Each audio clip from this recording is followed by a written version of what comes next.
Seperti apa konsepnya pemirsa dan bagaimana bisa diwujudkan di studio Jak TV? Saat ini saya sudah bersama dengan pengamat tata kota Pak Yayat Supriyatna. Apa kabar Pak Yayat? Baik, alhamdulillah. Kita juga sudah terhubung melalui sambungan telepon dengan Ketua Inkopas Pak Ferry Juliantono. Kita ke Pak Ferry dulu. Pak Ferry, selamat sore. Sudah terhubung dengan Pak Ferry? Ya, halo. Selamat sore Pak Ferry, ini bisa diceritakan bagaimana konsep dari rumah yang akan dibangun di bekas pasar? Bukan, jadi saya bersama Induk Koperasi Pedagang Pasar, kemudian bersama dengan Pak Wali Kota Jakarta Barat, Wali Kota Jakarta Barat menginginkan bahwa beberapa lokasi pasar yang di wilayah Kota Jakarta Barat sudah harus segera direnovasi, direvitalisasi, dan posisinya tersebut berada di posisi-posisi yang sebenarnya sangat baik untuk kemudian pasar tersebut direnovasi, tapi sekaligus dilengkapi dengan hunian. Jadi sebenarnya ini konsepnya pasar yang direnovasi seperti pasar Grogol, pasar Selipi, tapi kemudian dilengkapi dengan hunian. Bisa tsunami yang kemudian syaratnya bisa diatur menjadi tanpa DP dan sebagainya. Baik Pak Ferry. Pasar, jadi pasar yang dikombinasikan dengan hunian, jadi bukan membongkar pasar. Baik. Ini yang saya garis bawahi, pasarnya masih ada. Ya. Pasarnya tetap ada, bahkan tempat hunian nanti yang akan dibangun secara vertikal itu nanti yang akan diprioritaskan adalah pedagang-pedagang yang pedagang-pedagang, kemudian sisanya ya baru kemudian diperuntukkan untuk umum. Itu Mbak. Baik. Targetnya berapa rumah vertikal yang akan dibangun Pak Ferry di lokasi 3 pasar ini? Kalau jadi itu kan kalau di aja pasarnya aja ada 1.000. Jadi mungkin ya apa namanya 1.000 ini ya 1.000 unit. Kalau huniannya itu. Baik. 1.000 untuk 1.000 orang gitu. Sekiranya lokasinya memang memadai untuk hunian gitu. Kalau yang di pasar Grogol memungkinkan karena itu luasnya lebih daripada 1 hektar gitu. Nah, bagian belakangnya bisa dilengkapi menjadi tempat hunian. Kemudian pasarnya direnovasi, kemudian dibuat basementnya supaya nanti pasarnya pun juga menjadi pasar yang baik, tidak becek, bau, kotor dan lain sebagainya. Dan itu bisa jadi tempat untuk bisa menyediakan barang-barang kebutuhan pokok dan harga-harga juga menjadi lebih. Pedagangnya pun juga bisa lebih baik dan juga untuk kepentingan umum dan bisa mendapatkan tempat tsunami yang tanpa DP. Baik, itu adalah konsepnya dan juga rencana pembangunannya. Di sini ada Pak Yayat, Pak Ferry. Kita tanya pendapat Pak Yayat dengan konsep yang tadi dipaparkan Pak Ferry. Pak Yayat, pendapat Anda. Pak Yayat. Ya, selamat sore Kang Ferry, Bang Ferry. Begini. Selamat sore. Ya, jadi yang ingin saya kritisi adalah apakah target rumah DP 0 dengan konsep pasar dan rumah dijadikan satu, target sasaran keterjangkauan kepemilikan rumah sesuai nggak dengan apa yang disasar oleh Pak Anies ya, dengan katakanlah pendapatan antara 4 sampai 7 juta. Karena akan berbeda sekali rumah di kawasan bisnis ya dengan rumah yang kawasannya mungkin tidak pada orientasi bisnis. Kalau misalnya nanti Pak Ferry bisa menjelaskan ini target DP-nya berapa? Kalau DP 0 itu bisa untuk berapa rumah, berapa harga rumah? 1 miliar pun dengan DP 0 bisa. Cuman yang menjadi sasaran ini nanti rumah dengan harga berapa Pak Ferry ya kan? Baik. Karena sekali lagi saya mengatakan biasanya itu akan dihitung kepada unit rumah yang dijual. Ini rumah misalnya Rusunami berintegrasi dengan konsep pasar. Pasti akan berbeda. Karena kita juga punya pengalaman yang sampai sekarang belum terwujud, yaitu di Pasar Rumput. Konsepnya percis sama. Cuman realisasi sampai sekarang belum terwujud berapa harganya dari zaman gubernur sebelumnya sampai sekarang. Nah, yang diperjelas adalah berapa dan bagaimana konsepnya. Kalau ini digabung pasar dengan perumahan, itu pasti sangat bisnis. Baik. Pak Ferry, ini yang selalu menjadi pertanyaan klasik barangkali. Apakah kemudian program ini tepat sasaran? Pasti dari pihak Anda sudah menghitung dengan pasti. Seperti apa, Pak Ferry? Ya, kalau menghitung secara persis belum, Mbak.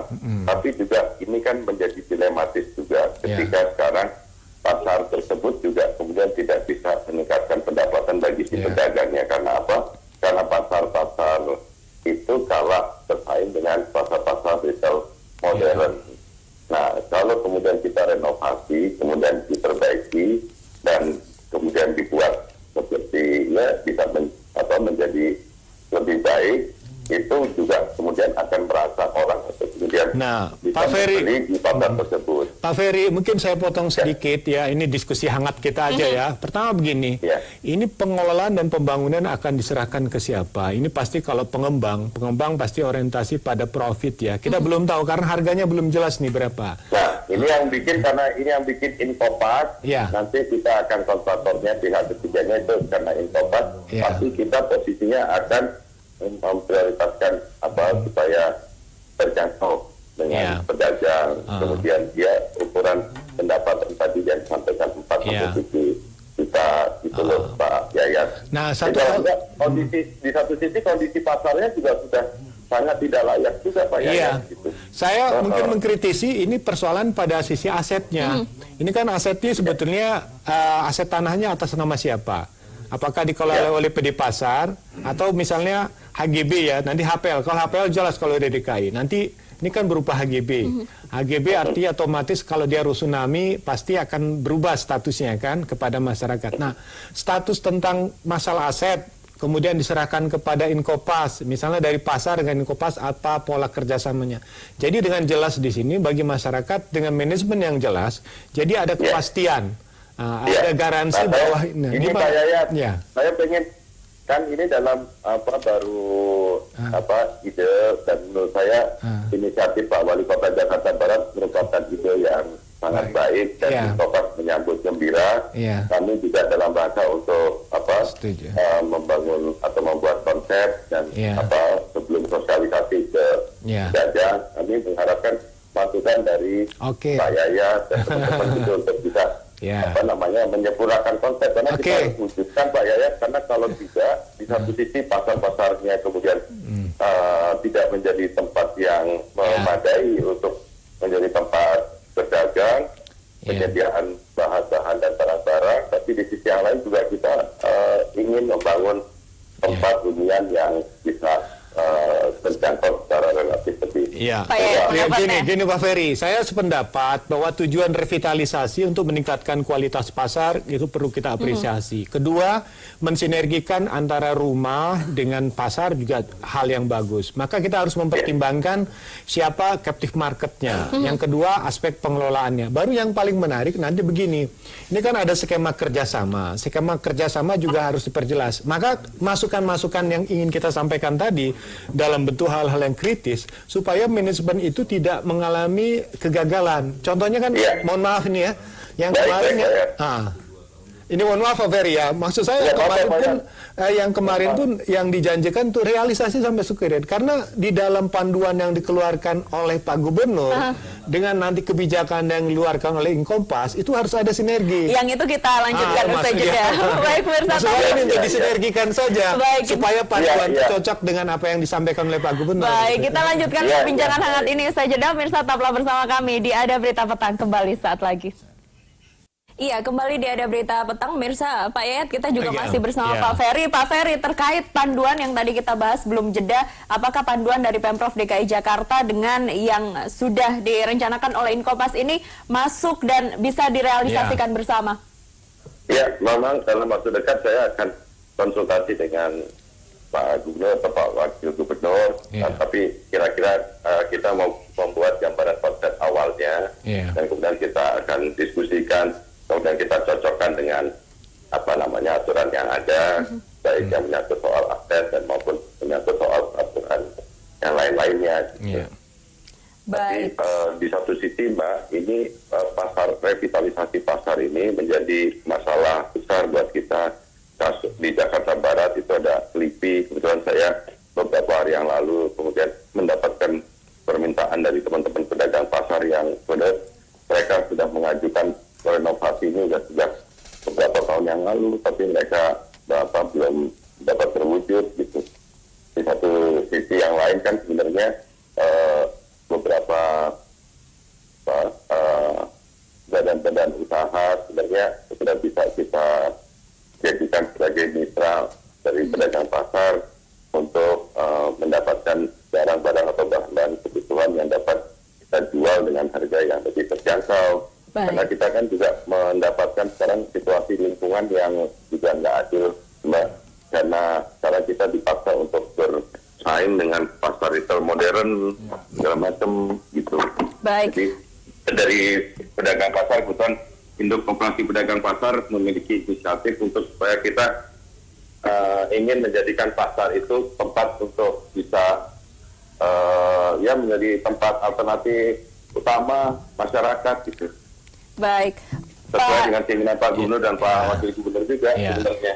Pak Yayat, ini ada tujuan untuk mensejahterakan pedagang pasar, tapi di sisi lain untuk membuat dan bangun rumah ini ada unsur bisnis. Bagaimana biar matching nih? Saya pertama apresiasi niat Inkopas bersama Pak Wali Kota untuk melakukan revitalisasi pasar. Memang mensinergikan antara pembangunan perumahan dengan pasar itu hal yang biasa dilakukan sekarang. Misalnya membangun apartemen, di bawahnya pusat perbelanjaan. Tapi yang menarik adalah bagaimana konsep ini yang sebetulnya pure pada revitalisasi pasar, kemudian ditambah plus dengan rumah gitu kan.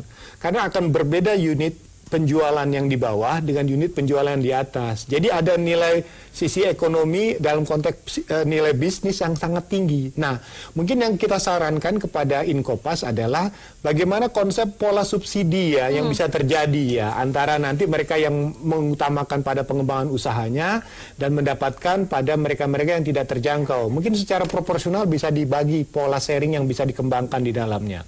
Nah, yang kedua, kita akan dorong ini konsep pasarnya pasar yang bagaimana? Tadi dikatakan benar dengan pasar modern. Dengan zaman sekarang pun seorang udah ada kecenderungan pusat-pusat perbelanjaan tuh menurun ya kan. Nah, apakah kita masih tetap mengedepankan pasar tradisional?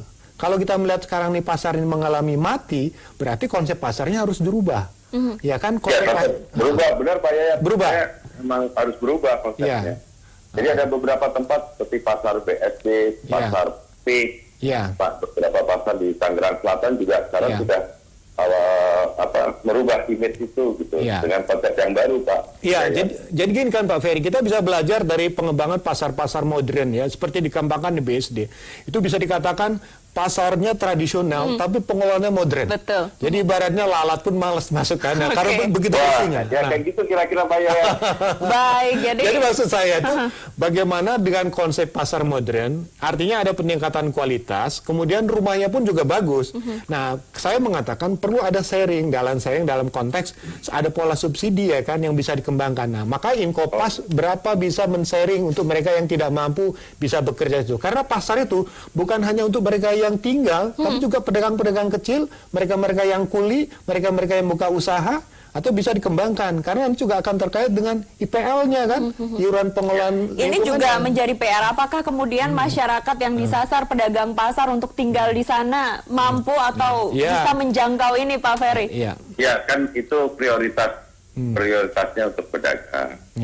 Tapi kemudian setelah prioritas itu, insya Allah bisa penuhi oleh pedagang yang ada di situ, tapi setelah itu sisanya.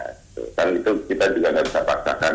Jangan-jangan mereka pedagangnya juga. Tapi kalau lihat kemarin di Grogol dan di Selipi, hampir sebagian besar mereka tinggal di sekitar. Baik, Pak Ferry, terima kasih sudah bergabung di Ada Berita Petang. Saya minta nanti membantu menggunakan siap supaya bisa kita jadikan pasar dan dilengkapi dengan hunian ini bisa terwujud di di Jakarta ya. Sama-sama Pak Ferry, mudah-mudahan gagasan dan ide ini kita anggap satu hal terobosan yang cukup menarik. Kemudian persoalan keterjangkauan bagi masyarakat yang tidak mampu untuk memiliki rumah pun bisa dilakukan. Karena gini, ada catatan kecil. Sekarang ini banyak bangun rumah susun, tapi tunggakannya besar sekali. Betul. Sampai 33 miliar. Nah, salah satu penyebab adalah penghuni rata-rata tidak punya lapangan kerja.